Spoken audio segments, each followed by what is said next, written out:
Good evening, San Diego, and welcome back. An increase in measles cases have been seen across the country, including here in California. Join us now to talk more about the measles and other infectious diseases. Is seen an increase in is the director of Gladstone Institute of Virology, Dr. Melanie Ott. Dr. Ott, thank you so much for joining us. Hello, delighted to be here. Thank you. Of course. I was reading the report that you sent over about the measles, and more than 164 cases have been reported in our country. Now, this is the first death in a decade. Tell us about it. Well, it's very unfortunate because measles are almost 100% preventable.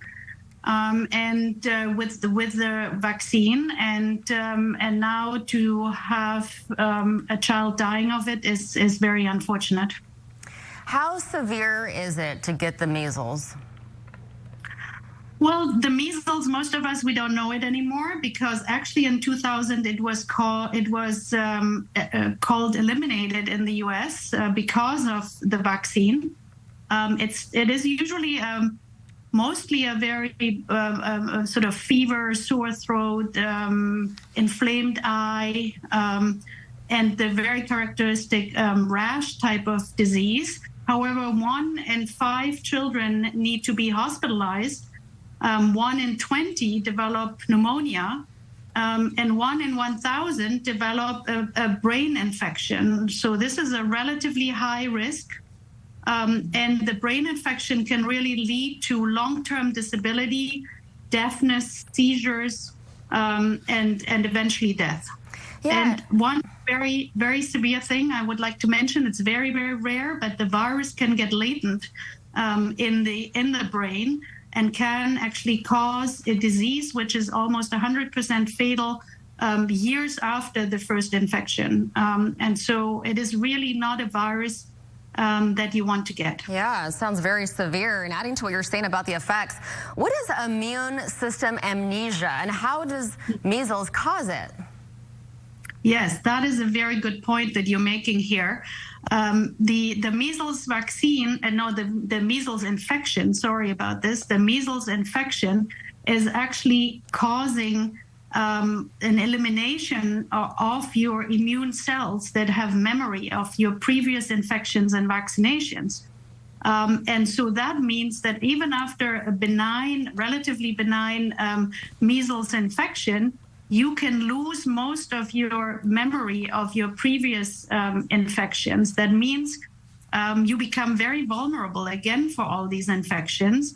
And you will have to retake some of the vaccinations that you have taken previously, because this is basically eliminated from your immune system. Wow, so those who recover from the measles become immunosuppressed. That's pretty interesting. Okay, so anytime someone catches an infection, many want to know, is it contagious? So is the measles contagious? Yes, it is one of the most contagious viral infections that we know. We estimate that that one person can infect about 12 to 18 other people around them. This is the famous R0 number that we have all heard about during the COVID pandemic. This is way higher than most of the other infections that we know. So this is a very contagious virus that usually spreads like wildfire. So we have the measles vaccine, and also, do they have boosters for measles? You don't need a booster. You get usually two shots in your childhood, around 1 year and around 4 to 5 years.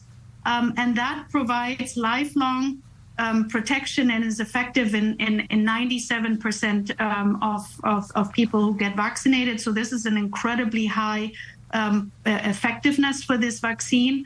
There is some instances when you want to think about a booster, if you're immunocompromised. Also, if there's an outbreak around you and you live in very closed quarters with others, like in student dorms, sometimes there are boosters offered. And then there is this one window in the past where we had a less effective vaccine. It is sort of in the early 1970s, when there was a less effective vaccine given. So in that case, a booster might be recommended. All right, we appreciate you answering all of our questions because people have been so worried about the ongoing outbreaks of the measles. Dr. Melanie Ott, thank you so much for your time, and it was a very interesting discussion on the measles. Thank you. Thank you so much. Bye-bye. Bye.